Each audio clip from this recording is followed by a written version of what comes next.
सो good afternoon friends. अपन एकदम 1.5 घंटे नहीं लेंगे, क्लास हैवी हो जाएगा क्योंकि कंपनीज है, तो थोड़ा जल्दी छोड़ दूंगा कि अपना मेन एम सिर्फ निपटा देना नहीं है कोर्स को, अपने को समझ में भी आना चाहिए। अगर ज़्यादा देर हम वही चीज़ पढ़े तो रिटेन नहीं हो पाती ये चीज़ें। सो हमने पिछली क्लास में देखा, मैंने आपको बताया कि on the basis of on different basis हम कंपनीज को अलग अलग विभाजित कर सकते हैं। पहला प्रकार अभी हम देखने वाले हैं on the basis of liability. तो लायबिलिटी के आधार पे हम कंपनी को डिवाइड कर सकते हैं limited by shares, limited by guarantee and unlimited company. तो ये तीनों को हम समझते हैं। लिमिटेड बाय शेयर्स सबसे कॉमन फॉर्म है। 95% of the companies in India are limited by shares. इसमें क्या होता है, तो हर व्यक्ति शेयर्स खरीदता है उस पर्टिकुलर कंपनी के, जो भी मेंबर बनते हैं तो वो शेयर्स खरीदते हैं, एंड जो भी शेयर्स वो खरीदते हैं उसके बदले उनको पैसा पे करना पड़ता है। ये पैसा जितना उसका फेस वैल्यू है उतने तक के लिया जा सकता है, उसके ऊपर वो लायबिलिटी नहीं होती। जैसे समझो मैं अगर कोई कंपनी के शेयर्स होल्ड कर रहा हूँ, मैंने अगर 1000 शेयर ले लिया 10 रुपए के, तो ऐसे केस में मुझे मैक्सिमम कितना पैसा देना पड़ेगा, तो 10,000 रुपए मैक्सिमम लायबिलिटी मेरी हो जाती है।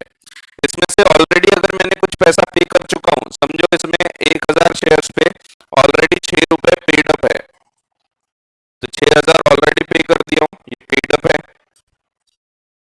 तो बची लायबिलिटी कितनी, तो बची लायबिलिटी रहेगी सिर्फ जो अनपेड अमाउंट है उतनी।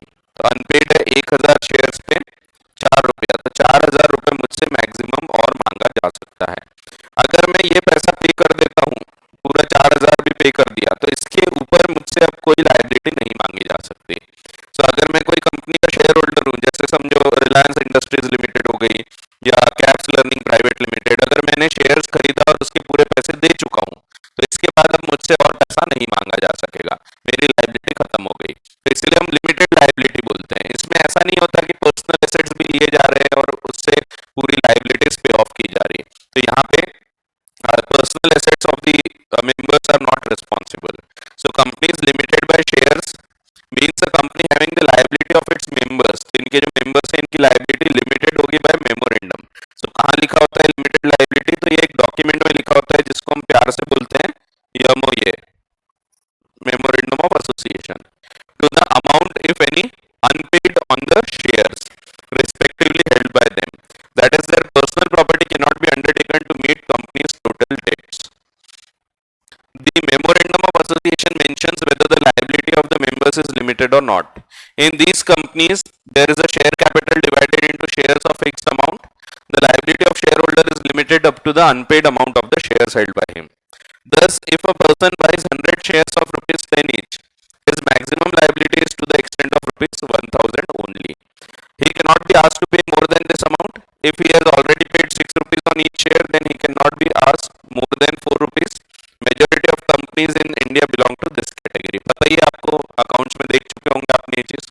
अकाउंट अब आपका खत्म हो ही चुका है, तो ये सब पढ़ ही लिया होगा। फिर कंपनी लिमिटेड बाय गारंटी, यहाँ भी लायबिलिटी लिमिट हो जाती है बट गारंटी के द्वारा। क्या होता है, कभी कभी हम लोग कंपनी बनाना तो चाहते हैं, लेकिन हम लोग इसमें इनिशियली पैसा लगाना नहीं चाहते। हम नहीं चाहते कि कोई बिजनेस करना है। समझो मैं चैरिटी के लिए कंपनी बनाना चाहता हूँ, तो चैरिटी के लिए अगर हम कंपनी बनाते, मैं हूँ, मेरे और 2 फ्रेंड्स हैं, मैं, मेरी फ्रेंड है कियारा और मेरी फ्रेंड है दिशा। सो हम 3 जन हैं। हम तीनों सोचते हैं चलो एक अच्छा काम करते हैं, जो गरीब बच्चे हैं उनकी पढ़ाई लिखाई के लिए हम लोग एक कंपनी बनाते हैं। तो गरीब बच्चों की पढ़ाई के लिए अगर हम कंपनी बनाएंगे, तो हम इस कंपनी को नॉट फॉर प्रॉफिट कंपनी करके रजिस्टर कर सकते हैं। ये कंपनी में हमको शुरुआत में कोई पैसे की आवश्यकता नहीं है, क्योंकि हम क्या करेंगे, हम पैसा लेके आएंगे डोनेशंस के द्वारा। तो जैसे हमारे कुछ पहचान वाले बड़े बड़े लोग हैं, जैसे सल्लू है, फिर शाहरुख है, विराट है, ये सब हमारे दोस्त लोग हैं। सो हम लोग इन लोग से पैसा मांगेंगे, इन लोग डोनेट करेंगे, डोनेशन इन्होंने दिया, हम इस डोनेशन को यूज करके कहीं से गुड्स खरीद के लाएंगे। समझो एक शॉपकीपर है, ये शॉप पे हम जाते हैं और इनसे हम बुक्स वगैरह खरीद के ला लेते हैं, बुक्स स्टेशनरी, ये डोनेशन का पैसा देके। और फिर जो गरीब बच्चे हैं इनके पढ़ाई लिखाई के लिए हम लोग ये यूज करने वाले हैं, इनको हम लोग अगेन ये डोनेट कर देंगे। लोग इनसे पैसा लेते हैं, पब्लिक से, और इन लोग पैसा डोनेट करेंगे, हम उस डोनेशन से गुड्स वगैरह खरीदेंगे और जाके गरीब बच्चों की पढ़ाई लिखाई के लिए यूज करेंगे। इसमें क्या हमको शुरुआत में कोई पैसा लगाने की आवश्यकता है क्या? तो आंसर इज नो, हमको शुरुआत में कोई पैसा यहाँ पे लगाने की आवश्यकता नहीं है। तो इसलिए हम यहाँ पे कंपनी को लिमिटेड बाय गारंटी बना सकते हैं।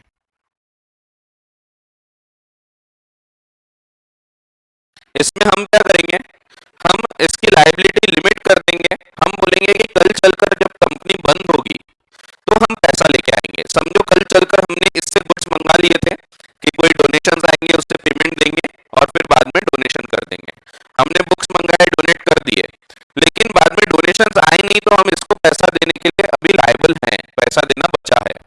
अब ये बेचारा चैरिटी थोड़ी कर रहा है, चैरिटी तो हम लोग कर रहे हैं। सो ऐसे केस में अगर फंड्स नहीं है कंपनी के पास और कंपनी बंद हो रही है, वाइंडिंग अप पे जा रही है, तो यहाँ पे फिर हम लोग जितनी गारंटी देते हैं, जैसे हम तीनों ने बोला कि हम 1 लाख रुपए की गारंटी देंगे, तो मैक्सिमम हमको इतना पैसा घर से लाना पड़ेगा। तो इनको हम बोलते हैं कंपनीज लिमिटेड बाय गारंटी, जिसमें हमने जो गारंटी अमाउंट दिया है उतना पैसा मंगाया जा सकता है, and that too only in the event of winding up. जब तक कंपनी का वाइंडिंग अप नहीं होता तब तक की लायबिलिटी नहीं होती। सो लायबिलिटी तब आएगी जब वाइंडिंग अप होगा। तो वाइंडिंग अप में हमको घर से पैसा लाना पड़ेगा, लेकिन वो भी लिमिटेड है, limited up to the amount guaranteed, इसीलिए ये भी लिमिटेड ही होती है, लिमिटेड बाय शेयर्स नहीं बट लिमिटेड बाय गारंटी। तो जो मैंने आपको बताया, शायद मिटा दिया मैंने, सेक्शन 3 का एक डायग्राम बनाया था मैंने, हाँ ये है। सो दोनों ही लिमिटेड ही है, या लिमिटेड बाय शेयर्स है या लिमिटेड बाय गारंटी है, बट दोनों में लायबिलिटी लिमिटेड है। सो लिमिटेड लायबिलिटी दोनों केस में दिखेगी आपको। तो यहाँ भी लिमिटेड है but only up to the amount of guarantee and not up to share capital. अब खास बात ये होती है कि गारंटी का अमाउंट जो मंगाया जा सकता है ना, it can be called up only at the timing of winding up. Winding up पे ही ये पैसा मंगाया जा सकता है, उसके पहले नहीं। अगर कंपनी चल रही है, गोइंग कंसर्न है, तो वहां पे हमसे पैसा नहीं मंगाया जा सकता। ये कंपनी हमने बनाए थे लिमिटेड बाय गारंटी, क्योंकि हमको शुरुआत में कोई फंड्स की आवश्यकता नहीं है। अगर हम ट्रेडिंग करते हैं तो हमको फंड्स लगते थे, सो वहां पे हम गारंटी कंपनी का इस्तेमाल नहीं कर सकते। जैसे हमको अगर बिजनेस करना है, कुछ खरीदी बिक्री करना है, तो स्टॉक लाना पड़ेगा, काउंटर बनाना है, दुकान चाहिए, तो उसके लिए खर्चा लगता है। तो उसके लिए हम लोग फिर लिमिटेड बाय शेयर्स बनाते हैं, और इसलिए 95% कंपनीज जो है वो लिमिटेड बाय शेयर्स होंगी, बची हुई बाकी के 5% लिमिटेड बाय गारंटी होगी। Generally not for profit companies इसमें बनती है, जो डोनेशंस वगैरह से काम करेगी। Initial funds are not required. कभी कभी ऐसा होता है कि इन कंपनीज में इनिशियल फंड की कुछ आवश्यकता है भी। जैसे समझो हमने गारंटी तो दे दिया, लेकिन हमने साथ में ये भी बोला कि हम लोग इसमें शेयर्स भी लेते हैं, हमने एडिशनली शेयर्स भी लिया। गारंटी है 1-1 लाख की, इसके अलावा हमने शेयर्स लिया। मैंने बोला मैं 1000 शेयर्स लेता हूँ 10 रुपए के, इसने 1000 शेयर्स लिया 10 रुपए के, इसने भी 1000 शेयर्स लिया 10 रुपए के। क्यों? क्योंकि शुरुआत में कुछ हमको फॉर्मेलिटीज है, वो फॉर्मेलिटीज कंप्लीट करने को थोड़ा पैसा लग रहा था, तो 30,000 रुपए में हमारी वो फॉर्मेलिटी पूरी हो जाएगी। तो ये वाला जो पैसा है ना, ये वाला पैसा मंगाया जा सकता है एनी टाइम, इसमें वाइंडिंग अप तक रुकने की आवश्यकता नहीं है। ये नॉर्मली जो शेयर्स की लायबिलिटी होती है वैसी रहेगी। सो ये मंगाया जा सकता है एनी टाइम, लेकिन जो गारंटी का अमाउंट है that can be called up only in the event of company being bound up. ठीक है, तो गारंटी का अमाउंट आप कभी भी नहीं मंगा सकते। आपको अभी जरूरत है, कंपनी को पैसे की आवश्यकता है, तो वो कैपिटल का अमाउंट, शेयर कैपिटल का अमाउंट मंगा सकती है during the life time of the company, but guarantee का अमाउंट सिर्फ वाइंडिंग अप में ही लाया जा सकता है। तो ये कंपनी में ये हो भी सकता है शेयर्स, और नहीं भी हो सकते हैं। सो इट मे और may not have a share capital. तो लिमिटेड बाय गारंटी दोनों टाइप की हो सकती है, लिमिटेड बाय गारंटी में हैविंग शेयर कैपिटल, या लिमिटेड बाय गारंटी में नॉट हैविंग शेयर कैपिटल। तो ऐसे दो प्रकार से हम इनको विभाजित कर सकते हैं। सो इतना एक बार रीड करते हैं। Companies limited by guarantee, companies होती हैं ऐसी लिमिटेड बाय गारंटी बनाई जाती हैं, ठीक है, बहुत कम होती हैं बट होती हैं ऐसी। सो आगे हम देखेंगे नॉट फॉर प्रॉफिट कंपनी जो बनती है वो जनरली लिमिटेड बाय गारंटी बनती है, जैसे Reliance foundation, being human foundation, Isha Yoga foundation, ये सब नॉट फॉर प्रॉफिट में काम कर रही हैं। limited by guarantee means the company having the liability of its members again limited by memorandum, लेकिन to such amount as members may respectively undertake to contribute to the assets of the company in the event of its being wound up. So winding up के time ये मंगाया जा सकता है. Such an amount is called as the guarantee amount. इसको हम guarantee amount बोलते हैं. The memorandum of association lays down the guarantee amount. No member is liable to pay more than the amount which he has guaranteed to contribute. These companies may or may not have a share capital. In the case of guarantee company with a share capital, members are required to even purchase shares of fixed amount and also give guarantee for a further sum in the event of its being wound up.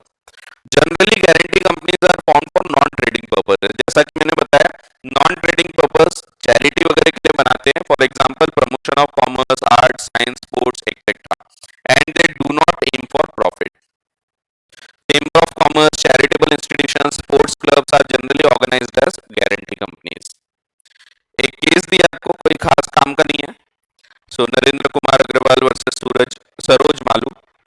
The Supreme Court has laid down that the right of a guarantee company to refuse to accept the transfer by member of his interest in company is on different footing. तो यहाँ पे restrictions लगा सकते हो आप shares बेचने के ऊपर. Then that of the company limited by shares. तो यहाँ पे अगर मैं बोलना चाहता हूँ कि मैं अपना शेयर बेचना चाहूंगा दूसरे किसी व्यक्ति को, तो बेचा जरूर जा सकता है. यहाँ पे भी मैं अपना हिस्सा बेच सकता हूँ. तो मैं बोल सकता हूँ कि मैं अपना ये जो राइट है, तो यहाँ 1 lakh share say that means 1/3 right मेरे पास है. मैं अपना ये 1/3 राइट 3 लाख में से गारंटी का 1/3 राइट मैं बेच सकता हूँ.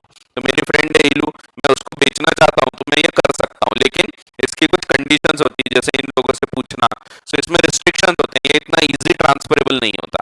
बाकी जनरली जो पब्लिक कंपनीज होगी नॉर्मल शेयर वाली, वो इजीली ट्रांसफरेबल होते हैं, फ्रीली ट्रांसफरेबल होते हैं. जैसे रिलायंस के शेयर में होल्ड कर रहा हूँ तो मैं कैसे भी ट्रांसफर कर सकता हूँ, लेकिन यहाँ पे रिस्ट्रिक्शंस होते हैं. They can refuse to accept the transfer by member of his interest in the company. तो यहाँ शेयर्स नहीं माना जाता, यहाँ हम इंटरेस्ट वर्ड यूज करते हैं, क्योंकि मेरा जितना अधिकार है वो मेरा इंटरेस्ट है. 1/3 इंटरेस्ट हर तीनों मेंबर्स का यहाँ पे रहेगा. So on the different footing than that of the company limited by shares. Membership of a guarantee company may carry privileges much different from those of the ordinary shareholders. So आगे हम देखेंगे transfer वगैरह. तो यहाँ पे आपको इस साल तो नहीं है, इंटरमीडिएट लेवल पे आपको ट्रांसफर के बारे में देखने को मिलेगा. अब बहुत सारी चीज ऐसी भी होगी जो मैं बोलूंगा ये आगे आएगा, और वो आगे यानी इंटरमीडिएट में आएगा. तो ऐसी भी चीजें अब आपको देखने को मिलेगी. अब कॉमन फीचर्स क्या होते हैं guarantee company and company limited by share capital में? तो वही limited liability, perpetual succession, artificial person, वो सब तो रहेगा ही. So guarantee company and company having share capital both are legal person. तो दोनों लीगल पर्सनालिटी है, दोनों की लिमिटेड लायबिलिटी है, भले गारंटी से हो बट लिमिटेड तो है. कंपनी लिमिटेड बाय शेयर्स में members liability is limited to the amount remaining unpaid on shares which each member holds. However, in company limited by guarantee, इसकी amount limited रहेगा up to the amount guaranteed. Both of them have to state in their memorandum that they are their members' liability is limited. So दोनों में limited liability है ही. Difference क्या है? So इनपे अब तक जब भी क्वेश्चन आए difference between पे क्वेश्चन आए हैं. So difference दोनों में दिया है. Companies limited by shares, profit या not for profit दोनों पर्पस के लिए बना सकते हो आप. Generally limited companies limited by guarantee not for profit बनाई जाती है. यूजफुलनेस, लिमिटेड बाय शेयर तब हमारे लिए काम की रहेगी जब हमको इनिशियल फंड्स रेज करना आवश्यक है टू कमेंस बिजनेस. लेकिन लिमिटेड बाय गारंटी हम तब बनाते हैं खास तौर पे जब हमको शुरुआत में कोई इनिशियल फंड्स की आवश्यकता नहीं है, no working funds are needed, या फिर हमको पैसा जो चाहिए वो हम कहीं और से ला सकते हैं, लाइक एंडोमेंट यानी सेविंग्स, फीस, चार्जेस, डोनेशंस, यानी लोगों से हम पैसा लेके हम इस कंपनी का काम चालू कर सकते हैं. Transfer of interest may not be restricted, but यहाँ हमेशा रिस्ट्रिक्टेड रहता ही है and different from those of limited by shares. Limited liability of members limited to the amount unpaid on shares, यहाँ limited to the amount guaranteed. फिर amount called up, कितना amount call up कर सकते हैं? तो शेयर्स में shares का unpaid amount call up किया जा सकता है इवन बिफोर वाइंडिंग अप. लेकिन गारंटी का अमाउंट कब कॉल अप करेंगे? Only on winding up. हाँ, साथ में शेयर कैपिटल भी है, तो फिर unpaid amount of shares can be called up before winding up. फिर कंपनी लिमिटेड बाय शेयर में तो शेयर्स रहेंगे ही, ऐसा कभी नहीं रहेगा company is limited by share and not having share capital, तो शेयर तो रहेंगे ही। सो must have a share capital, but guarantee में may have a share capital और may not have. To start it raises initial funds from members, it does not raise the initial funds from members unless it has a share capital. So simple है। अब यहां तक कोई doubt है तो पूछ लो। So actual में होती है गारंटी कंपनीज, ये सिर्फ बुकिश कॉन्सेप्ट नहीं है, रियल में होती है कंपनीज। ठीक है, खासतौर पे नॉट फॉर प्रॉफिट कंपनीज जो है गारंटी के रूप से बनाई जाती हैं। और अनलिमिटेड क्या है? अनलिमिटेड मींस इसमें अनलिमिटेड लायबिलिटी रहेगी मेंबर्स की, लेकिन कब? At the time of winding up. Partnership से इसमें हल्का सा डिफरेंस है। पार्टनरशिप में ड्यूरिंग द लाइफ टाइम भी अनलिमिटेड लायबिलिटी है, यानी अगर हम फर्म चला रहे हैं फिर भी आप आके मुझसे भी पूरा पैसा ले सकते हैं, लेकिन कंपनी में ऐसा नहीं होगा। जब तक कंपनी चल रही है तब तक के कंपनी की लायबिलिटी अलग ही है, लेकिन जब कंपनी वाइंड अप हो जाती है ना, उस वक्त फिर सबकी अनलिमिटेड लायबिलिटी है। एंड वैसे ही पार्टनरशिप जैसे हम लोग दूसरे लोगों से कंपेल कर सकते हैं कंट्रीब्यूशन, जैसे पार्टनरशिप में होता है अगर मैंने पूरा पैसा पे किया, 3 लाख रुपए पे करना था, मैंने पे किया, तो I can compel equal contribution from the other members. So unlimited में बिल्कुल पार्टनरशिप जैसे ही होता है, लेकिन फर्क ये होता है during the lifetime liability limited ही होती है, और कंपनी की लायबिलिटी अलग, कंपनी अलग व्यक्ति रहेगी, और जो बाकी लोग बना रहे हैं वो अलग रहेंगे।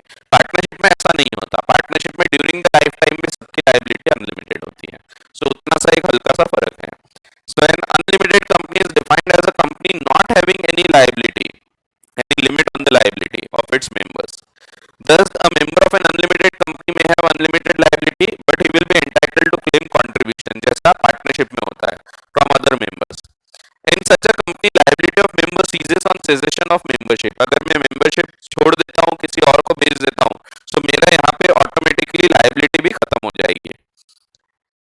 If the company is running and is not wound up, the liability on shares is the only liability which can be enforced. अगर share है तो the liability of each member extends to the whole amount of the company's debts and liabilities, but he will be entitled to claim contribution from other members, जैसा partnership में होता है। In case the company has a share capital, articles of association must state, एक और document होता है articles, उसमें लिखा होगा the amount of share capital and the amount of each share. So long as the company is going concern, जब तक company wind up नहीं हो रही है तब तक के सिर्फ शेयर की लायबिलिटी ही एनफोर्स की जा सकती है। अनलिमिटेड लायबिलिटी कब होती है? Only at the time of winding up. ठीक है, तो ये जब तक कंपनी चल रही है तब तक के सिर्फ शेयर की लायबिलिटी होती है, अनलिमिटेड लायबिलिटी सिर्फ वाइंडिंग अप में होगी। Creditors can institute the proceedings for winding up of the company for their claims. The official liquidator, जैसा कि एक व्यक्ति के इंसॉल्वेंसी में ऑफिशियल रिसीवर या असाइनी अपॉइंट होता है, वैसे ही कंपनी में लिक्विडेटर अपॉइंट होता है। May call the members for their contribution towards the liabilities and debts of the company which can be unlimited. Simple है। तो पार्टनरशिप जैसी होती है, सिर्फ एक हल्का सा फर्क है, पार्टनरशिप में ड्यूरिंग द लाइफ टाइम भी अनलिमिटेड लायबिलिटी है, यहाँ ड्यूरिंग लाइफ टाइम लिमिटेड ही रहेगी, जितना शेयर होल्ड कर रहे उतना, बट जब कंपनी बंद होगी, वाइंड अप होगी, तब जाके सबकी अनलिमिटेड लायबिलिटी होगी। अब प्रैक्टिकली कोई अनलिमिटेड कंपनी बनाता नहीं, क्योंकि जाहिर सी बात है हमको बनाना क्या है? लिमिटेड लायबिलिटी, उसी लिए हम कंपनी बना रहे हैं, तो फिर हम अनलिमिटेड कंपनी क्यों बनाएंगे? तो जनरली लोग नहीं बनाते हैं। तो आपको इसलिए मैं बोला कि 95% कंपनीज लिमिटेड बाय शेयर है, बची हुई 5% जो रहेगी वो लिमिटेड बाय गारंटी है। बाकी अनलिमिटेड कंपनी एक कॉन्सेप्ट जरूर है, बट कोई यूज नहीं करता इसको। ठीक है, सो ऐसा है। अब यहाँ तक कोई डाउट है तो पूछ लो, नहीं तो अगला टॉपिक देखने वाले हम लोग। तो ये हो गया पहला, on the basis of liability. फिर हम देखेंगे on the basis of number of members, जिसमें हम पहली डेफिनेशन अभी पढ़ना चालू करेंगे, प्राइवेट कंपनी। ये बहुत इंपॉर्टेंट डेफिनेशन है, प्राइवेट कंपनी पे आपको क्वेश्चन आने वाला है। आएगा या नहीं आ सकता है मेरे को थोड़ी पता, मैं तो बेचारा सीधा साधा हूँ। हाँ, प्राइवेट कंपनी, प्राइवेट कंपनी क्या है? तो ये on the basis of number of members हम डिसाइड कर रहे हैं। सो मैंने बताया आपको अलग अलग क्लासिफिकेशन हो सकते हैं। तो पहला एक क्लासिफिकेशन हमने देखा limited by shares, limited by guarantee and unlimited, उसमें भी having share capital and not having share capital. फिर दूसरा classification private company, public company and OPC. इसमें पहले हम प्राइवेट कंपनी देखेंगे, बाद में फिर ओपीसी पे आएंगे। तो प्राइवेट कंपनी एक बहुत ही इंपॉर्टेंट डेफिनेशन है। एक कंपनी को हम प्राइवेट कब बोलते हैं, जैसे कि कैप्स लर्निंग प्राइवेट लिमिटेड, इसमें मेन चीज होती है कि इसमें बाहर वालों का कोई इन्वॉल्वमेंट नहीं होता। अगर हम एक प्राइवेट कंपनी चला रहे हैं तो हम लोग जितने इंटरनल मेंबर्स हैं, जितने डायरेक्टर्स हैं, वही लोग इसमें मैनेजमेंट भी कर रहे हैं, वही लोग पैसा लगा रहे हैं। तो जनरली हम लोग प्राइवेट कंपनी में बाहर वालों से कोई पैसा वगैरह नहीं लेते। ज्यादा से ज्यादा हम खुद पैसा लगाएंगे और अपने रिलेटिव्स वगैरह हो गए उनसे हम लोन्स वगैरह टाइप के पैसे ले सकते हैं, बाकी बैंक से लेके आ सकते हैं। लेकिन बाहर वालों से हम पब्लिक से पैसा नहीं ले सकते। जैसे पब्लिक कंपनी आईपीओ लेके आती है, प्राइवेट कंपनी कभी आईपीओ नहीं लेके आ सकती। हाँ, हमको अगर लग रहा है हमारी कंपनी बहुत अच्छी चल गई, आगे हम इसको और ग्रो करना चाहते हैं, तो हम जरूर पब्लिक में कन्वर्ट कर सकते हैं। कन्वर्जन इज ऑल्सो पॉसिबल, लेकिन ये हमारे कोर्स में नहीं है। Conversion is covered under section 14 and 18। सो दो सेक्शन है, सेक्शन 18 रेड विद सेक्शन 14, दो चीज पढ़ना पड़ता है जो इंटर में आपको पढ़ने को मिलेगा। सो कन्वर्ट जरूर कर सकते हैं, बट पहले प्राइवेट कंपनी अगर हमने बनाया है तो उसमें हमको पब्लिक से पैसा लेना अलाउड नहीं होता। अब इसकी डेफिनेशन है, ये तो एक जनरल पॉइंट में बता रहा हूँ। डेफिनेशन क्या बोलती है? डेफिनेशन बोलती है private company is the company means a company having minimum paid up share capital as may be prescribed. आपको याद होगा मैंने बताया था कि ये एक रूल बेस्ड एक्ट है, इसीलिए आपको ऐसे वर्ड्स कई जगह देखने मिलेंगे, एज मे बी प्रिस्क्राइब्ड। बहुत जगह दिखेगा आपको, बहुत सारी जगह एक्ट में चीज लिखी नहीं है, उसमें सिर्फ ये लिखा है कि एज मे बी प्रिस्क्राइब्ड। जैसे आप कंपनी फॉर्म कर रहे हैं तो आपको फॉर्म वगैरह फिल करना है, तो वहां लिखा है कि कंपनी फॉर्म करने की प्रोसेस रहेगी एज मे बी प्रिस्क्राइब्ड। अब जब एज मे बी प्रिस्क्राइब्ड लिखा है तो हम क्या करेंगे, तो हमको इसके लिए रूल्स पढ़ना पड़ता है। सो कंपनीज एक्ट के साथ साथ यहाँ पे कंपनीज रूल्स भी होते हैं, इसलिए हम इसको रूल बेस्ड एक्ट बोलते हैं। तो जितना बड़ा एक्ट है उससे 5 गुना ज्यादा बड़े रूल्स हैं। तो आप जितने यहाँ 470 सेक्शन बोल रहे हैं, वैसे अगर आप देखो तो 4000 सेक्शन तक के चला जाता है पूरा एक्ट। अगर अपन ये पूरा इसको रूल्स के साथ अगर पढ़े तो इससे 10 गुना बढ़ जाता है वैसे, क्योंकि रूल्स रहेंगे, डायरेक्शंस रहेंगे, ऐसी सब चीजें जोड़ के बहुत बड़ा एक्ट है। और इसीलिए तीनों लेवल पे अलग अलग पढ़ाना पड़ता है। एक लेवल पे आपको पूरा कंपनीज एक्ट नहीं पढ़ाया जा सकता, इवन आप पूरा इंटर में पूरा नहीं पढ़ सकते। इंटर में सिर्फ 150 सेक्शन पढ़ाए जाते हैं, क्योंकि बहुत बड़ा एक्ट है। सो यहाँ बहुत जगह ऐसा लिखा दिखता है आपको as may be prescribed, that means ये प्रिस्क्राइब किया जाएगा कहाँ पे, सो ये प्रिस्क्राइब किया जाएगा इन द रूल्स। अब minimum paid up share capital कितना होना चाहिए, सो कितना पैसा लगाना जरूरी है, ये चीज अभी इन्होंने हटा दिया। पहले यहाँ लिखा हुआ था, पहले लिखा था कि private company means a company which has a minimum paid up share capital as may be prescribed, और प्रिस्क्राइब किया था 1 लाख का शेयर कैपिटल। बट 1 लाख रुपए आपके पास होना जरूरी है, तभी आप प्राइवेट कंपनी का निर्माण कर सकते थे। लेकिन हम ऐसा नहीं चाहते, ईज ऑफ डूइंग बिजनेस के तहत बहुत सारे रूल्स हटाए गए, और इसीलिए यहाँ पे अब यहाँ जो एज में भी प्रिस्क्राइब वाला रूल है ना, उसमें कुछ भी प्रिस्क्राइब नहीं किया है। अब अगर कुछ प्रिस्क्राइब नहीं किया तो उसका सिंपली मतलब ये हो जाता है कि आप प्राइवेट कंपनी बना सकते हैं कितने भी कैपिटल के साथ। आपके पास 30,000 रुपए हैं, आप 30,000 रुपए लगा के एक कंपनी का निर्माण करना चाहते हैं तो वो भी संभव है।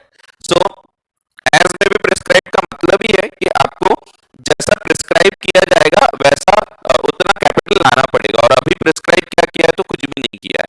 अभी अगर कुछ प्रिस्क्राइब नहीं किया तो आप कितना भी पैसा लगा के कंपनी बना सकते हैं। सो प्राइवेट कंपनी में minimum paid up share capital की एट प्रेजेंट कोई लिमिट नहीं है। So having minimum paid up share capital as may be prescribe में अभी कोई लिमिट नहीं बताई गई, नो लिमिट। दैट मीन्स आप कितना भी पैसा लगा सकते हैं, आप सिर्फ 10,000 से कंपनी बनाना चाहें तो वो भी कर सकते हैं। And which bye its articles, अब आगे की डेफिनेशन बहुत काम की है, आर्टिकल्स के द्वारा, articles means articles of association, इसके द्वारा 3 इसमें खास बातें होती है। पहली इंपॉर्टेंट चीज, restricts the right to transfer it shares. Restricts word है, रिस्ट्रिक्ट यानी मना नहीं किया, प्रोहिबिट नहीं कर रहे हैं। रिस्ट्रिक्शन का मतलब होता है कुछ कंडीशंस फॉलो करके आप ये कार्य कर सकते हैं। सो रिस्ट्रिक्शन अलग चीज होती है, प्रोहिबिशन अलग चीज होती है। प्रोहिबिशन बोला है तो आप वो कर ही नहीं सकते हैं, लेकिन यह प्रोहिबिशन नहीं होता, रिस्ट्रिक्शन होता है ऑन ट्रांसफर ऑफ शेयर्स। जैसे समझो मैं एक प्राइवेट कंपनी का मेंबर हूँ, कैप्स लर्निंग प्राइवेट लिमिटेड। अब मुझे कोई पर्टिकुलर शेयर्स बेचना है, मेरे मेरे पास समझो 10,000 शेयर्स है कैप्स के, मुझे उसमें से 5,000 शेयर्स बेचना है। तो मैं ऐसे नहीं बेच सकता जैसे बाकी कंपनीज में होता है। पब्लिक कंपनी में क्या है, मेरे पास रिलायंस के 10,000 शेयर होते हैं, तो मैं जाके डायरेक्टली शेयर बाजार में बेच देता, किसी से पूछने की जरूरत नहीं है कि मुकेश भाई को पूछो या किसी को पूछो, इसकी कोई आवश्यकता नहीं होती। बट प्राइवेट कंपनी में रिस्ट्रिक्शंस होते हैं, उसमें कंडीशंस होगी, उसमें लिखा होगा कि अगर कोई भी मेंबर अपने शेयर्स बेचना चाहता है तो उसको पहले हमको पूछना पड़ेगा। सो डायरेक्टर्स पूछेंगे, डायरेक्टर्स अगर खुद तैयार हैं वो शेयर्स खरीदने को, सो मुझे डायरेक्टर्स को बेचना पड़ेगा। जैसे मैं समझो कंपनी से अलग होना चाहता हूँ, सो मैं क्या करूंगा, मैं यहाँ पे पहले शर्मा सर को, पवन सर को, नीरज सर को, इनको पूछूंगा कि भाई मेरे शेयर्स में बेचना चाहता हूँ, आप लोग खरीद रहे क्या? अगर वो हाँ बोलते हैं तो उनको बेचो, या वो अपने रिलेटिव्स के बारे में बता सकते हैं, या मैं अपने रिलेटिव्स को बेच सकता हूँ। बट मैं ऐसे जनरल पब्लिक को किसी को भी बेच रहा है, ऐसा नहीं हो सकता। सो गिनती के लोग जो दोस्त होते हैं, रिलेटिव्स होते हैं, इन लोगों को, फैमिली मेंबर्स होते हैं, उनको बेचे जा सकते हैं। सो प्रोहिबिशन नहीं होता, रिस्ट्रिक्शन होता है। दोनों में बहुत फर्क होता है। रिस्ट्रिक्शन का मतलब है it is allowed but subject to fulfilment of certain conditions. So आप शेयर्स बेच सकते हैं, हमेशा ट्रांसफरेबल रहेंगे ही, बट देयर में भी कंडीशंस कि बेचने के पहले हमको पूछना पड़ेगा, इस प्रकार की कंडीशंस हो सकती है।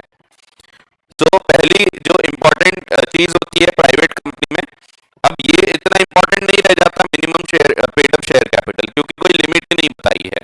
तो आप अगर ये चीज याद नहीं भी रखते हैं तो चलेगा।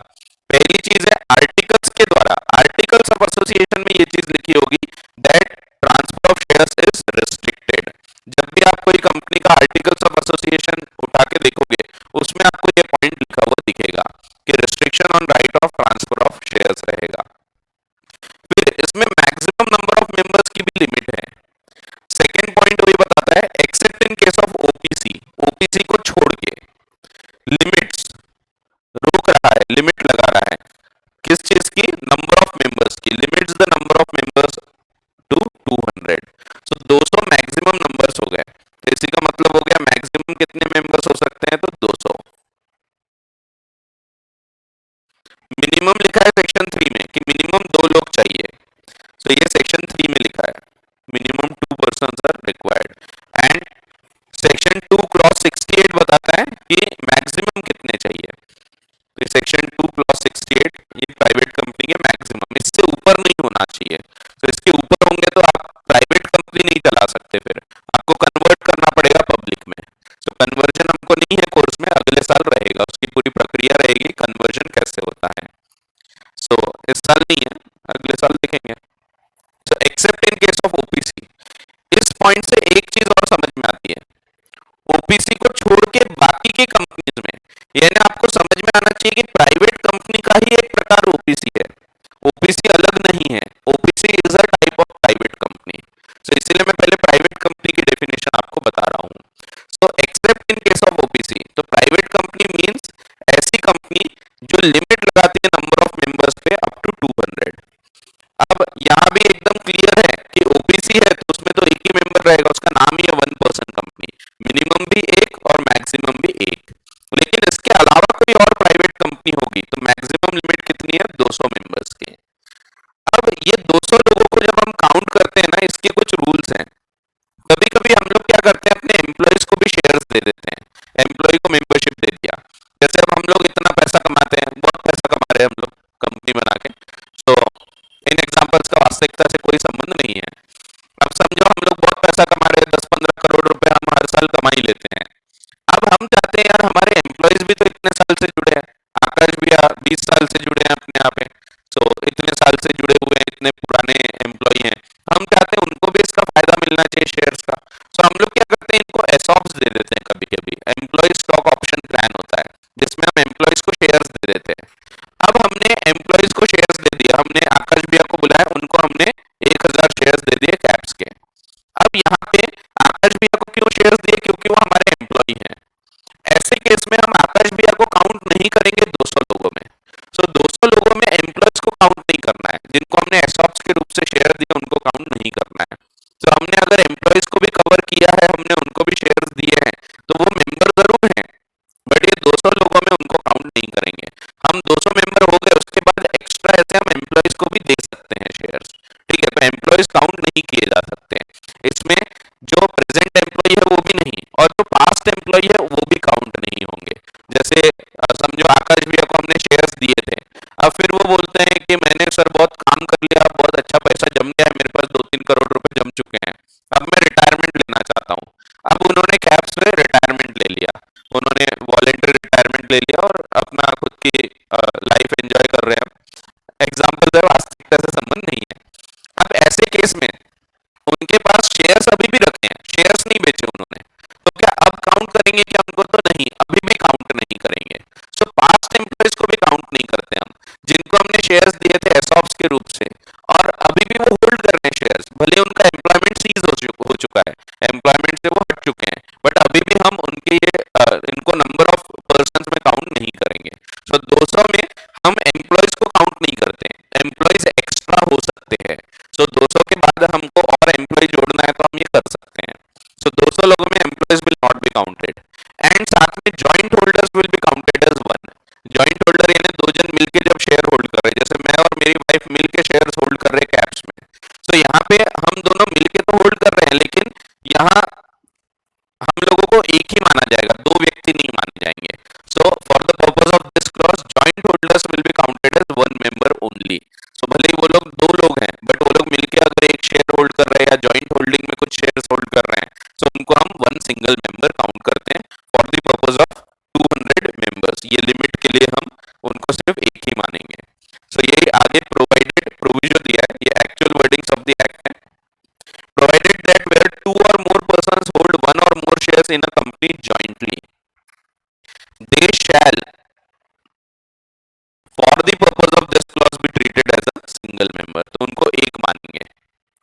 Provided further that persons who are in the employment of the company and persons who having been formerly in employment of the company, पहले employment में थे, were members of the company while in that employment, and they have continued to be members after employment ceased, shall not be included. इनको भी हमको include नहीं करना है in the number of members. So ये दूसरा पॉइंट हो गया। एंड तीसरा पॉइंट, फर्स्ट पॉइंट क्या है? So private company means a company which has a minimum paid up share capital as may be prescribed and which by its articles restricts the right to transfer its shares. अब आप ये अपने words में लिख सकते हैं, restrict word restrict ही आना चाहिए। आप रिस्ट्रिक्ट की जगह प्रोहिबिट लिखोगे तो मार्क्स नहीं मिलेंगे, लेकिन रिस्ट्रिक्ट के बाद आप right to transfer it shares लिखो या रिस्ट्रिक्ट ट्रांसफरेबिलिटी ऑफ शेयर्स लिखो, उसमें मार्क्स मिलेंगे, मीनिंग नहीं बदल रहा तो मार्क्स मिलेंगे। सो डेफिनेशन का भी मतलब ये नहीं होता पूरा वैसे के वैसे रटना है, ठीक है। आप अपने शब्दों में लिख सकते हैं, restrict the transferability of shares लिख सकते हैं हम, या फिर restrict the right to transfer it shares, restrict the right of member to transfer the shares, आप कुछ भी लिख सकते हैं वहां पे। फिर except in case of OPC limits the maximum number of members up to 200, अपने शब्दों में लिख सकते हैं।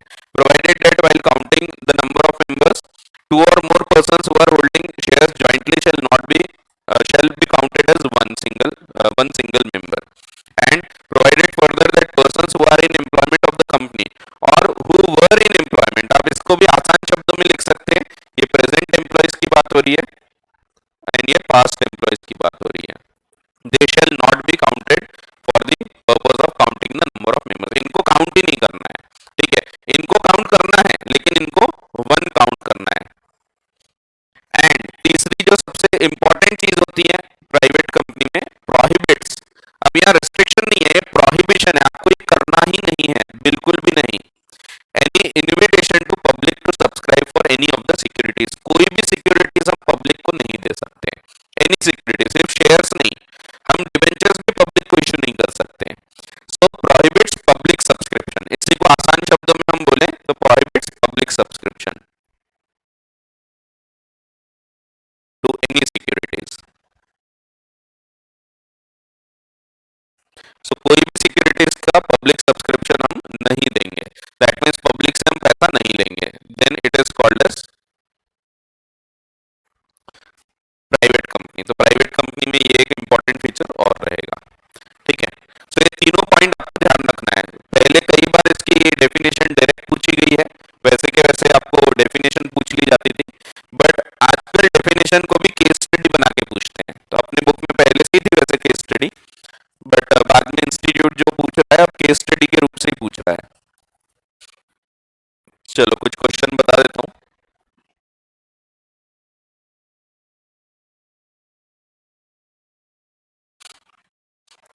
जैसे पहला ही क्वेश्चन है, Flora and Fauna Limited was registered as a public company, ये है क्या? Public company. There were 230 members in the company as noted below. Directors and their relatives 190.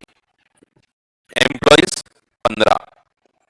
Ex employees, past employees जिनको शेयर्स दिए गए थे when they were employees 10. Couples holding shares jointly 10, 5 into 2 and others 5. अब board of directors convert करना चाहते हैं इसको private company में, आपको कन्वर्जन पे क्वेश्चन नहीं है, आपको सिर्फ पूछा है एडवाइस, पहले लिखा है कन्वर्ट करना चाहते हैं, फिर लिखा है ऑल्सो एडवाइस, तो आपको सिंपली लिखना है कन्वर्ट कर सकते हैं, फिर लिखना है also advice whether reduction in number of members is necessary. तो आपको काउंटिंग करना पड़ेगा यहाँ पे कितने मेंबर्स हैं, तो 190 ये काउंट होंगे, एम्प्लॉयज को काउंट नहीं करते, पास्ट एम्प्लॉयज को काउंट नहीं करते, इनको हम 5 ही काउंट करेंगे और ये 5, तो टोटल कितने आपके 200 मेंबर्स। 200 से ऊपर नहीं होना चाहिए, 200 तक चलते हैं, तो आपको यहाँ रिडक्शन जरूरी है क्या? तो नहीं, so there will be no requirement to reduce the number of members। ठीक है, ऐसा क्वेश्चन और एग्जाम में भी आया, ये पहले अपने बुक में था, बाद में आरटीपी में आया along with all the same names, वैसा वैसा नाम के साथ आया फ्लोरा एंड फाउना लिमिटेड। फिर उसके बाद एग्जाम में भी आया है ये क्वेश्चन, थोड़ा नाम बदल के आया है। ये भी क्वेश्चन है जो पिछली क्लास में बताया, ये भी एग्जाम में आए हैं। An assessee, assessee in a taxpayer had large income in the form of dividend and interest. In order to reduce his tax liability, उसने 4 प्राइवेट कंपनी बनाया और अपनी इन्वेस्टमेंट ट्रांसफर कर दिया, और इनकम जो आई वो फिर खुद ने ले लिया, was taken back as by him as a pretended loan. Can A be regarded as separate from private companies? तो आंसर इज नो। तो यहाँ आपको केस लॉ भी लिखना पड़ेगा, तो आपको सर दिनशा मानिक जी व्यतीत का रेफरेंस देना पड़ेगा। ये भी ऐसे क्वेश्चन भी आते हैं, 5 मेंबर्स थे एक कंपनी में, प्राइवेट कंपनी है, ये लोग मुंबई जा रहे थे और एक एक्सीडेंट ने जगह ले ली, एन एक्सीडेंट टुक प्लेस, जगह नहीं ले ली, एक्सीडेंट हो गया, तो इंग्लिश है, and all of them died. Answer क्या? कंपनी खत्म हो गई? तो नहीं, कंपनी चल रही है। ये वैसे ही F N S S C बिल्कुल सेम है, सर दिनशा मानिक जी व्यतीत का केस है। ठीक है, अरे सर ये तो अलग है सर, यहाँ तो 3 कंपनी बनाए। हाँ तो कुछ नहीं होता, 3 बनाओ 4 बनाओ, रूल तो वही है। ठीक है, तो सेम केस है।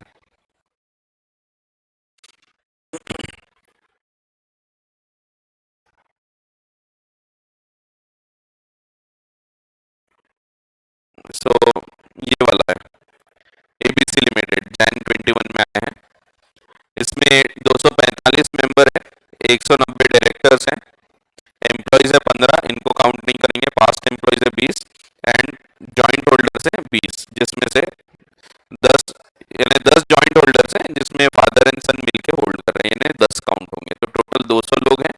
अल्टीमेटली इसको भी नंबर ऑफ मेंबर्स को कम करने की आवश्यकता नहीं रहेगी। ठीक है, तो ऐसा है।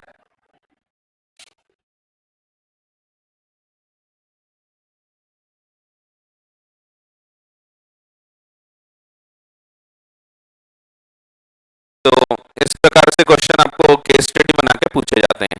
इवन डायरेक्ट क्वेश्चन नहीं पूछ रहे आजकल, पहले आते थे डायरेक्ट क्वेश्चन भी डायरेक्टली पूछ लिया जाता था, right short note on perpetual succession, common seal, ऐसे आता था पहले। अब आजकल नहीं पूछ रहे, आजकल इवन क्वेश्चन जो भी क्वेश्चन पूछते हैं उसको इस प्रकार से बनाते हैं केस स्टडी जैसा दिखे हो, बट कभी कभी डायरेक्ट भी दिखते हैं, जैसे define OPC, can it be converted into not for profit, अभी पढ़ने के अपन पढ़ेंगे। फिर cases where the company law disregards the principle of corporate personality, 6 mark को पूछा है, so आपको पूरा एकदम डिटेल एक्सप्लेन नहीं करना है, 6 मार्क का है तो आपको शॉर्ट में एक्सप्लेन करना पड़ेगा, बट केस लॉ के नाम लिखना पड़ेगा। ठीक है, ये करेक्ट इनकरेक्ट आ जाते हैं कभी, company being an artificial person can not own a property and can not be sued, तो ये इनकरेक्ट है, false. Private limited must have minimum 2 members while a public limited must have at least 7 members, तो ये true है। फिर separate legal entity क्या है, तो डायरेक्ट क्वेश्चंस भी देखने को मिलते हैं।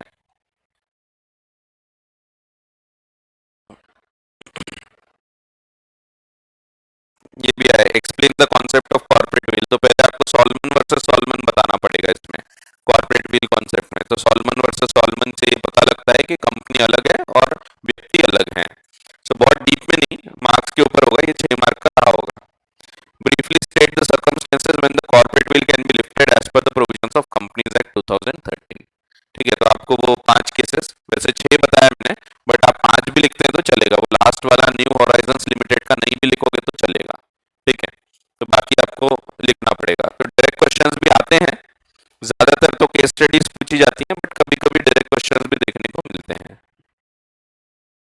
चलो वापस आते हैं, तो हम देख रहे हैं कंपनी के प्रकार। प्राइवेट कंपनी के कुछ और खास बातें दी हुई है जो हम रीड करेंगे। तो प्राइवेट कंपनी क्या है, पहले definition, private company means a company which has a minimum paid up share capital as may be prescribed and which by its articles. तो पहले minimum paid up share capital बोला, as may be prescribed, फिर बोला which by its articles, articles के द्वारा restricts the transferability of its shares. So transferability में restrictions हैं, एकदम मना नहीं किया है बट रिस्ट्रिक्शन होंगे, पूछ के ट्रांसफर किया जा सकता है। फिर except in case of OPC limits the number of members up to 200, while counting the number of members, employees past and present employees will not be counted and joint holders will be counted as a single member। अपने शब्दों में लिख सकते हैं। ठीक है, फिर तीसरा point, which prohibits the subscription of public to any securities, या which prohibits public subscription to any securities। ठीक है, और यहाँ prohibits है, तो prohibits यानी नहीं कर सकते, ये अलाउड ही नहीं है। यहाँ आप restricts लिखोगे तो मार्क्स कटेंगे। ठीक है, बाकी आप अपना वर्ड्स कुछ भी लिखो चलेगा, लेकिन मीनिंग नहीं बदलना चाहिए। प्रोहिबिशन को अगर आप रेस्ट्रिक्शन लिख दोगे, रेस्ट्रिक्शन को प्रोहिबिशन, तो मीनिंग बदल गया। ठीक है, फिर important points related to a private company. Minimum number of members 2 except OPC, OPC में एक ही रहेगा। Maximum 200 excluding present employees cum members and erstwhile employees, erstwhile यानी past employees. Right to transfer shares is restricted, prohibition on invitation to subscribe to securities of company। आगे हम पढ़ेंगे small company और OPC, ये दोनों सिर्फ प्राइवेट कंपनी करके ही बन सकती है, ये कभी भी पब्लिक कंपनी नहीं हो सकती।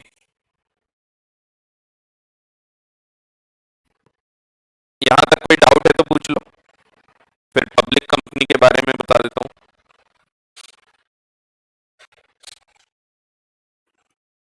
पब्लिक कंपनी की डेफिनेशन बहुत ही बकवास है। Public company means a company which is not a private company and which has the minimum paid up share capital as may be prescribed. इधर भी कुछ क्वेश्चंस आए हैं, देख लेते हैं। In Salomon versus Salomon, if he did not have debentures then he would have paid last. हाँ, वो डिबेंचर्स थे उसके पास, इसीलिए वो सिक्योर्ड क्रेडिटर था, नहीं तो उसका कैपिटल का अमाउंट तो आखिर में मिलेगा। ठीक है, creditors would be paid first then. Yes, यहाँ भी क्रेडिटर्स को ही पहले पेमेंट मिल रहा है। सॉल्मन को आप मेंबर के बदले क्रेडिटर अगर समझो, क्योंकि डिबेंचर्स के रूप से देखे तो क्रेडिटर है, तो उसको पहले पैसा इसीलिए मिल रहा है because he is a creditor. आप ये नहीं बोलोगे मेंबर को पहले पैसा मिला, क्रेडिटर को ही मिला, but because he was secured उसको पहले मिला। एक और क्वेश्चन आया है, डेमलर कंपनी लिमिटेड के केस में आफ्टर वर्ल्ड वॉर क्लेम कर सकते हैं। यस, ये मैंने आपको बताया ही था, अगर वॉर खत्म हो जाती है तो देन देयर इज नो बार, आप फिर पुराने जो कॉन्ट्रैक्ट्स है वो एनफोर्स कर सकते हैं। ठीक है, तो जब तक झगड़ा है तब तक के एलियन एनिमी है, तब तक आप पैसा नहीं ले पाएंगे। याद है, जर्मनी, इंग्लैंड, बस वही है।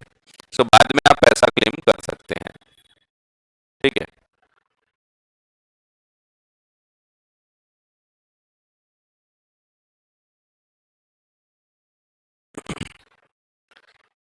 चलो आगे बढ़ते हैं फिर। एक क्वेश्चन कल का है, एलआईसी को भी इंश्योरेंस एक्ट लगेगा ना? यस, एलआईसी भी इंश्योरेंस एक्ट में भी कवर होती है, वैसे उसको उसका खुद का एक्ट भी है, लाइफ इंश्योरेंस कॉर्पोरेशन का एक्ट है, बट आईआरडीए के रूल्स वगैरह सब लगते हैं उसको।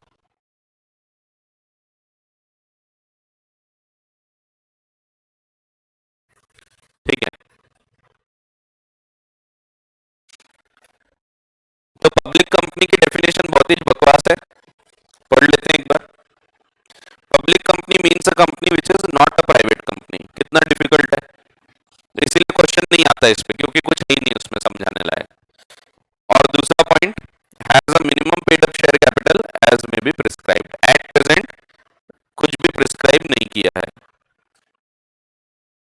तो अभी आप पब्लिक कंपनी में बनाना चाहें तो कितने भी रुपए से बना सकते हैं। पहले एक टाइम यहाँ लिमिट हुआ करती थी, आपको कम से कम 5 लाख रुपए चाहिए होते थे पब्लिक कंपनी बनाने के लिए।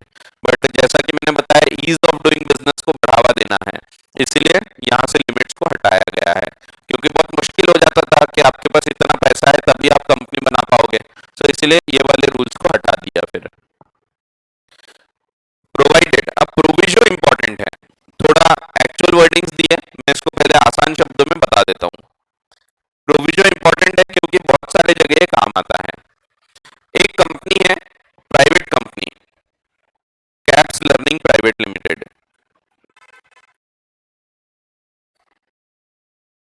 ये क्या है, प्राइवेट कंपनी है। अब इसको दूसरी कंपनी ने अगर सब्सिडरी बना दिया, एक कंपनी है टीसीएस लिमिटेड, ये क्या है, ये पब्लिक कंपनी है। पब्लिक कंपनी में लिमिटेड वर्ड दिखते हैं आपको, प्राइवेट कंपनी में प्राइवेट लिमिटेड वर्ड दिखते हैं सफिक्स करके, आखिर में लिखा होता है।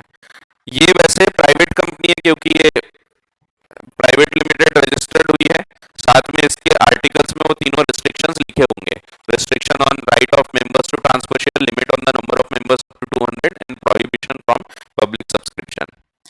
बट यहाँ पे अगर ये सब्सिडरी बन गई है, सब्सिडरी कब बनती है, जब यहाँ कंट्रोल कर रहा है। अगर TCS limited controls caps learning private limited, control कैसे होता है वो हम अगली क्लास में देखेंगे, क्योंकि हमको होल्डिंग सब्सिडरी कॉन्सेप्ट समझना है। तो यहाँ पे जो कैप्स लर्निंग प्राइवेट लिमिटेड है ना, ये कहलाती है सब्सिडरी कंपनी,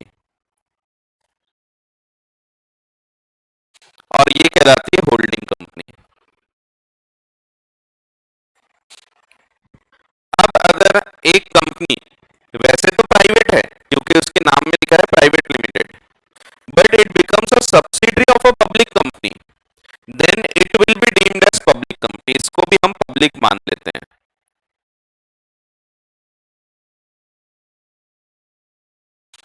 अब पब्लिक मान लेते हैं, इसका क्या मतलब, इसका मतलब है अब इसको हर वो रूल्स फॉलो करना पड़ेगा जो एक पब्लिक कंपनी को लगते हैं।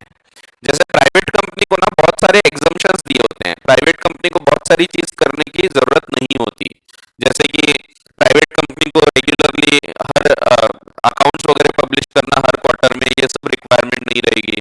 और बहुत सारे ऐसे रूल्स है जो प्राइवेट कंपनी को नहीं लगते हैं।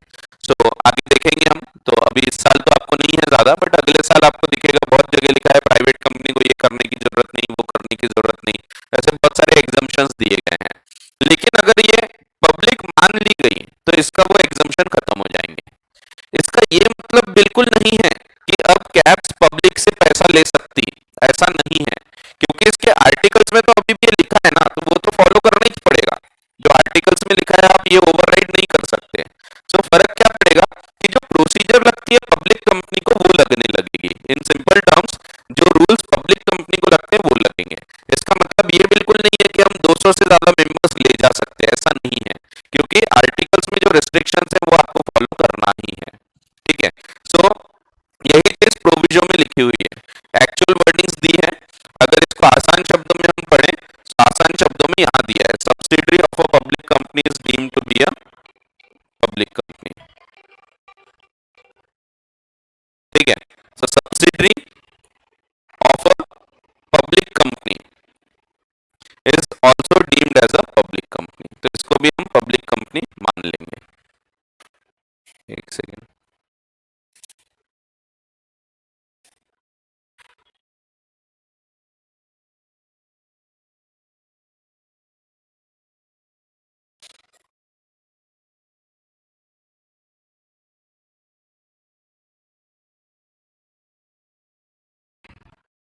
ठीक है, सो ऐसा है। सो अब प्रोविजो एक्चुअल वर्डिंग्स पढ़ लेते हैं, आसान शब्दों में दिया है, एक्चुअल वर्डिंग्स है। एक सेकेंड,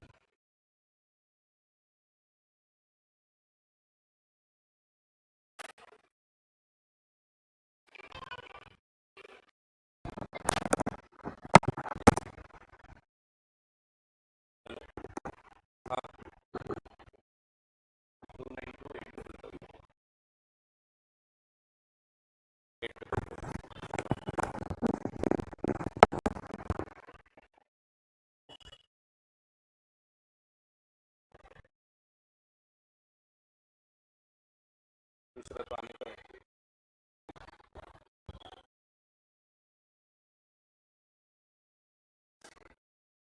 5997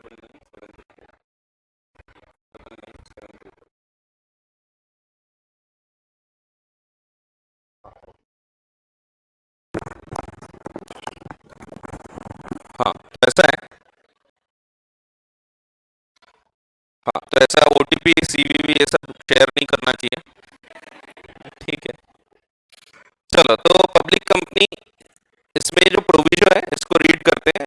आसान शब्दों में दिया ही है, provided that company which is a subsidiary, company which is a subsidiary of a company not being a private company, of a company not being a private company। अब इसी को आसान शब्दों में लिख सकते थे of a public company, not being a private company, private नहीं है तो पब्लिक रहेगी। so provided that company which is a subsidiary of a public company, ये मतलब निकला, shall be deemed to be public company for the purpose of this act even where such subsidiary continues to be private in its articles। भले articles के हिसाब से अभी भी वो प्राइवेट है बट फिर भी हम उसको पब्लिक मान लेंगे, सो पब्लिक मानी जाएगी।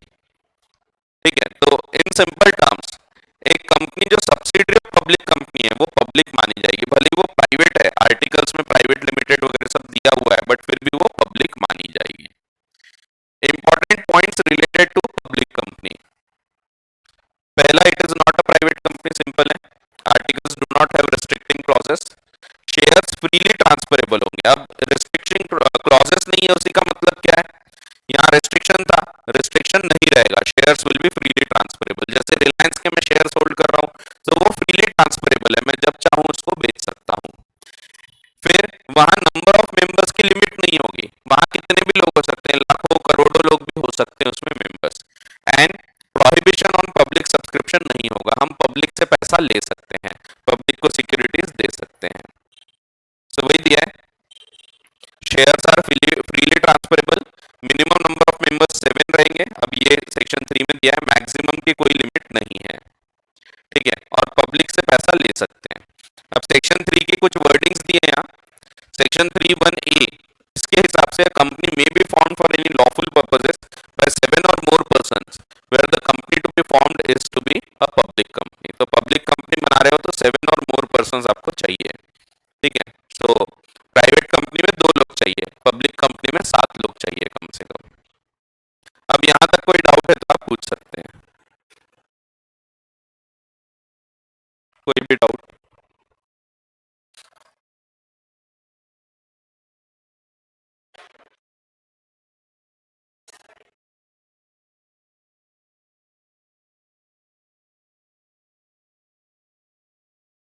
चलो अभी आज का कंक्लूड करते, कल देखेंगे क्योंकि बहुत हेवी हो जाएगा, सब नए नए टॉपिक्स है ना। साइंस वालों के एंगल से देख रहा हूँ मैं, कॉमर्स वालों को ठीक है उतना हेवी नहीं होगा बट साइंस वालों के लिए सब नया है एकदम, सो हेवी हो जाएगा तो जल्दी छोड़ देता हूँ।